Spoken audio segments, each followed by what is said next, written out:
اس کا جو سسرالی معاشرہ ہے جس میں آنے والی لڑکی مظلوم ترین شخصیت بن جاتی ہے، یہ کس ترازو میں رکھو گے کہ سسر کا ظلم الگ، ساس کا الگ، خامند کی بہنوں کا الگ، بھائیوں کا الگ، اس کی ذلت الگ، یہ کس ترازو میں رکھو گے؟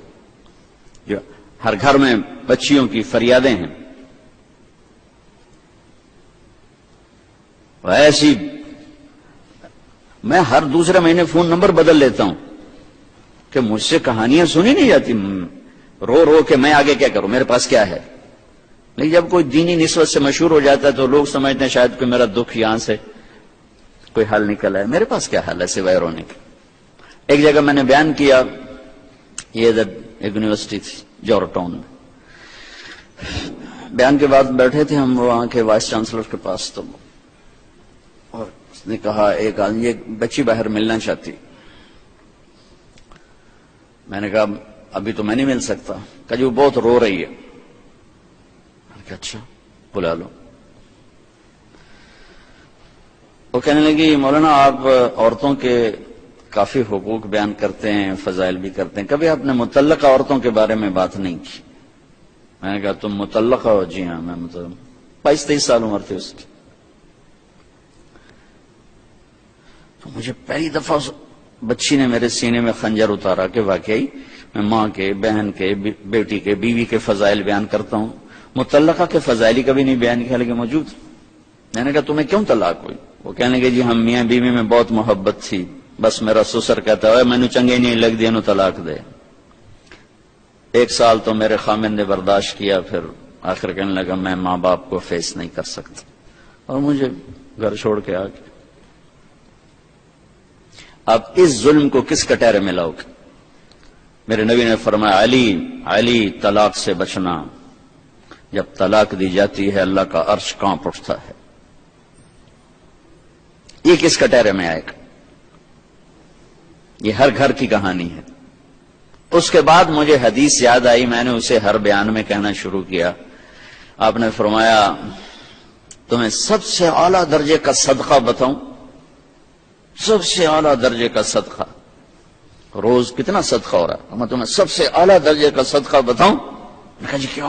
کہ جس کی بچی کو طلاق ہو جائے اور وہ گھر واپس آ جائے، اس پہ خرچ کرنا سب سے اعلیٰ درجے کا صدقہ ہے، سب سے اعلیٰ درجے کا خرچ ہے وہ، سب سے اعلیٰ درجے کا، چونکہ وہ بوجھ بندی، ماں باپ بھی کہتے کتنے سڑے سر پہ آ بیٹھے، بھائی تو ویسے قبول نہیں کرتے، بہنیں اپنے گھروں کو جا چکی ہوتی، تو ایک بوجھ بن کے آتی ہے۔ تو میرے نبی نے فرمایا سب سے اعلیٰ درجے کا صدقہ اس بچی پہ خرچ کرنا ہے۔ ظلم سے بھرا ہوا دیس ہے، آپ کے پاس تو تھوڑا سا آتا ہے، جو پیچھے ہے اس کی تو انتہا کوئی نہیں ہے۔ جس دھرتی پہ ظلم ہوتا ہے وہ خود کام فریاد کرتے ہیں اللہ ان سے مجھے پاک کر، ان ظالموں سے مجھے پاک کر، ان ظالموں سے مجھے پاک کر۔ ہم نے تو دھرتی کا نام اللہ تعالیٰ چودھری رحمت علی کے درجے بلند، کیا خوبصورت نام رکھا تھا پاکستان، آئے ہائے، نام کیا تھا اور ہو کیا گیا، خواب کیا دیکھا، تعبیر کیا نکلی۔ چمن میں تخت پر جسم شہ گل کا تجمل تھا، ہزاروں بلبلیں تھی باغ میں، ایک شور تھا غل تھا، کھلی جب آنکھ نرگس کی نہ تھا جز خار کچھ باقی، بتاتا باغ ماں رو رو یہاں غنچہ یہاں گل تھا۔ دیکھنے والوں نے خواب بڑا اچھا دیکھا تھا، وہ تعبیر لیے بغیر قبروں میں چلے گئے، ہماری آنکھ کھلی تو اندھیری رات کے سوا کچھ ہے نہیں۔ اسلام کے نام پہ 2 ریاستیں بنی ہیں 14 صدی میں، اب تو 15ویں صدی کے بھی 35 سال ہو گئے، ایک مدینہ کی ریاست، ایک پاکستان کی ریاست، اور انسانی تاریخ میں یہ پہلی ریاست ہے جو شب قدر میں وجود میں آئی۔ یہ اتفاق تھوڑے کہ اتفاق سے 14 اگست کو شب قدر تھی، اتفاق تھوڑا ہی، اتفاق نہیں تھا، قرار تھا، قرارداد تھی، قرارداد تھی ہم پر حجت پوری کرنے کے لیے کہ تم کیا ناقدرے ہو میرے بندو، کیسا دیس دیا، کس شب میں دیا، کس مہینے میں دیا، کیا نام رکھوایا، تم نے کیا کر کے دکھایا کہ ساری دھرتی کو ظلم سے بھر دیا، زنا سے بھر دیا، شراب سے بھر دیا، جھوٹ سے بھر دیا، ظلم و ستم سے بھر دیا۔ مائیں جب فریاد کرتی ہیں یہ آپ کہاں کون سی عدالت میں یہ کیس پٹ اپ ہوگا؟ اللہ کی عدالت تو کہاں پٹتی ہے جب ماں کی فریاد ہوتی، جب باپ بے عزت ہو کے دکھی ہو کے بیٹھتا ہے۔ ایک بیٹا اپنے باپ سے کہہ رہا تو آج تک میرے واسطے کی بنایا ہے؟ بیٹا باپ کو کہہ رہا میں سن رہا ہوں تو آج تک میرے واسطے کی کیتا ہے؟ اور آگے دکھی باپ، اچھا میرا پتر، اچھا میرا پتر، جس در سے وہ کہہ رہا تھا اچھا میرا پتر، اوف اوف اوف اوف، تمہارے جو کوئی کیس نہیں، لیکن اللہ کی عدالت میں بہت بڑا کیس بن چکا ہے یہ، اچھا میرا پتر۔ میرے نبی سے پوچھا گیا یا رسول اللہ قیامت کب آئے گی؟ آپ نے فرمایا اللہ کو پتہ کب آئے گی، کہ کوئی نشانی تو بتا دے، کہ جب ماؤں کو ذلیل کیا جائے گا قیامت آ جائے۔ کون سی عدالت میں یہ کیس آئے گا؟ ایک صحابی علقمہ رضی اللہ تعالیٰ عنہ، ان کی بیگم نے پیغام بھیجا کہ میرے خاوند موت سکرات میں ہیں، کلمہ نہیں پڑھا جا رہا۔ صحابی کلن وعد اللہ الحسنى، کائنات کی واحد جماعت 1.25 لاکھ انسانوں کی جن کے لیے اللہ کی گواہی، میرے نبی میرا وعدہ ہے تیرا ہر صحابی جنت میں جائے گا۔ یہ اس آدمی کی بات کر رہا ہوں۔ آپ تیزی سے تشریف لے کے کہ بیٹا قل لا الہ، کہلوانے والے نبی، کہنے والا صحابی، بیٹا قل لا الہ الا اللہ، کہو لا الہ الا اللہ۔ کہ یا رسول اللہ نہیں کہا جاتا، بات ہو رہی ہے، کلمہ نہیں پڑھا جی، نہیں کہا جا رہا، نہیں آ رہا زبان۔ آپ نے فوراً فرمایا والدین میں کون زندہ ہے؟ کہ جی ماں زندہ ہے۔ فرمایا ناراض ہے؟ کہ جی ناراض ہے۔ کہ بلاؤ۔ ماں آ گئی۔ آپ نے کہا ام علقمہ اپنے بیٹے سے ناراض ہو؟ کہ جی ناراض ہو۔ کیا ناراضگی؟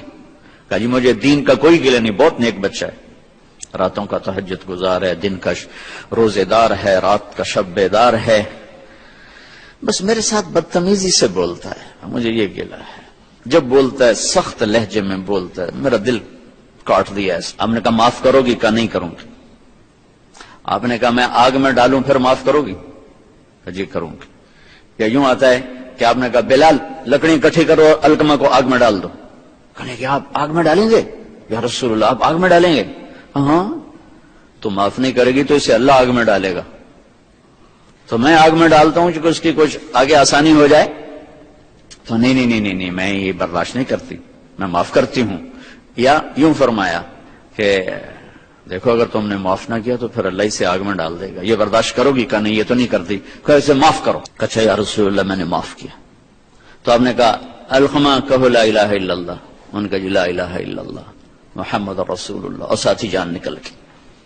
پھر آپ نے ان کا جنازہ پڑھایا، ان کے دفن میں شریک ہوئے، اور وہاں ان کی قبر پہ کھڑے ہو کے اعلان فرمایا جس نے ماں باپ کو دکھ دیا اس پہ اللہ کی لعنت، اس پہ فرشتوں کی لعنت، اس پہ زمین آسمان کی لعنت، نہ ان کی نماز قبول ہے، نہ روزہ قبول ہے، نہ صدقہ۔ کما انت اہلہ فصل علی محمد کما انت اہلہ وفعل بنا ما انت اہلہ انک اہل التقوی واہل المغفرہ یا ربنا یا غایۃ رغبتنا یا مالکنا یا خالقنا یا احد الصمد الذي لم يلد ولم يولد ولم يكن له كفوا احد یا احد الصمد الذي لم يتخذ صاحبة ولا ولد یا احد الصمد الذي له ملك السماوات والارض يحيي ويميت وهو على كل شيء قدير ربنا آتنا في الدنيا حسنة وفي الآخرة حسنة وقنا عذاب النار اللهم لك الحمد كما أنت أهله فصل على محمد كما أنت أهله وفعل بنا ما أنت أهله إنك أهل التقوى وأهل المغفرة۔ اے وہ ذات جس کا نام رحیم ہے اور رحمان ہے، اے وہ رب جس نے قرآن شروع کیا تو الرحمن سے اپنا تعارف کروایا، الرحیم سے اپنا تعارف کروایا، جس نے بسم اللہ کو اتارا تو اپنے عظیم نام کے ساتھ الرحمن الرحیم کی صفت کو جوڑا۔ اے وہ رب، اے وہ شہنشاہ اعظم جسے زوال نہیں، جو باقی ہے، جو قائم ہے، جو ابدی ہے، جو سرمدی ہے، یا اللہ اے وہ رب جو نیند سے پاک، اونگ سے پاک ہے، کہ جب تو نے قرآن کی پہلی سورت کو شروع فرمایا تو نے رب العالمین سے اپنا تعارف کروایا، پالنے والا بھی مہربان ہوتا ہے، پھر تو نے اگلا تعارف کروایا تو الرحمن سے کروایا، الرحیم سے کروایا، تو نے پورے قرآن پر رحمان اور رحیم کی چھاپ لگا دی، مہر لگا دی، تو نے پورے قرآن میں رب ہونے کی مہر لگا دی. تو نے قرآن شروع کیا تو رب العالمین سے، تو نے قرآن ختم کیا تو قل اعوذ برب الفلق پہ اور قل اعوذ برب الناس پہ. پالنے والا تو مہربانی ہوتا ہے. ہماری مائیں ہمیں پالنے والی ہیں. تیرے نبی نے بھی ماں کو ربتن کا لفظ دیا ہے، ان تلد الامۃ ربتہا. تیرے محبوب نے بھی پالنے والے کو، پالنے والی ماں کو ربتن کا لفظ دیا ہے. اور تو نے بھی میرے مولا اپنی محبت کو ماں پالنے والی سے تشبیہ دی ہے کہ تو ماؤں سے کروڑوں گنا زیادہ پیار کرتا ہے. اے میرے کریم اللہ، ہم تیرے بندے، یا اللہ یا اللہ تجھے تو کافر سے بھی پیار ہے، جبھی تو نے نبی بھیجے، جبھی تو نے رسول بھیجے. انہوں نے تیرے نبیوں کو قتل کیا، شہید کیا، پھر بھی تو نبی بھیجتا رہا. 950 سال نوح علیہ السلام پتھر کھاتے رہے، لیکن تو انہیں حکم دیتا رہا میرے ان بندوں کو جہنم سے بچا. اگر تجھے اپنے بندوں سے پیار نہ ہوتا تو 950 سال اپنے نوح نبی کو کیوں تھکا تھا؟ اگر تجھے اپنے بندوں سے پیار نہ ہوتا تو اپنے خلیل کو کیوں آگ میں، یا اللہ آگ میں ڈالنے والوں کو تو نے کچھ نہ کہا، انہیں چھوڑ دیا، آخرت پر ان کا معاملہ مؤخر کر دیا. یا اللہ انہیں آگ میں ڈالا پر تو نبی بھیجتا رہا، انہوں نے قتل کیا پر تو نبی بھیجتا رہا. یا اللہ تجھے بندوں سے پیار نہ ہوتا تو اپنے حبیب کو قریش سے پتھر کھائے، یا اللہ طائف میں پتھر کھائے. یا اللہ تو نے اپنے حبیب کو حوصلے دیے، تسلیاں دی، حالانکہ یا اللہ یا اللہ یا اللہ یا اللہ یا اللہ یا اللہ ہم تیری کوئی صفت کا احاطہ نہیں کر سکتے. ہم تیری اس رحمت کے طفیل، اس رحمانیت کے طفیل ہاتھ اٹھا رہے ہیں. یہ میرے چھوٹے سے قصبے کا سب سے بڑا مجمع، چھوٹے چھوٹے بچے لے کے مائیں آئی بیٹھی ہیں، بوڑھے لوگ اپنے بچوں کو لے کے آئے بیٹھے ہیں، سخت گرمی میں باہر دھوپ میں ہاتھ اٹھائے بیٹھے ہیں، تیری منت کرنے آئے ہیں میرے مولا. کہ جیسے چھوٹا بچہ رو رو کے تھک کے کہتا ہے ماں جی میں تھک گیا ہوں، میری بات اب مان لے. اے کریم اللہ، اے میرے مہربان اللہ، تیرے حبیب کی امت رو رو کے تھک گئے ہیں، رو رو کے تھک گئے ہیں. ان کے معصوم بلک بلک گئے میرے مولا، کوئی آنسو پوچھنے والا کوئی نہیں.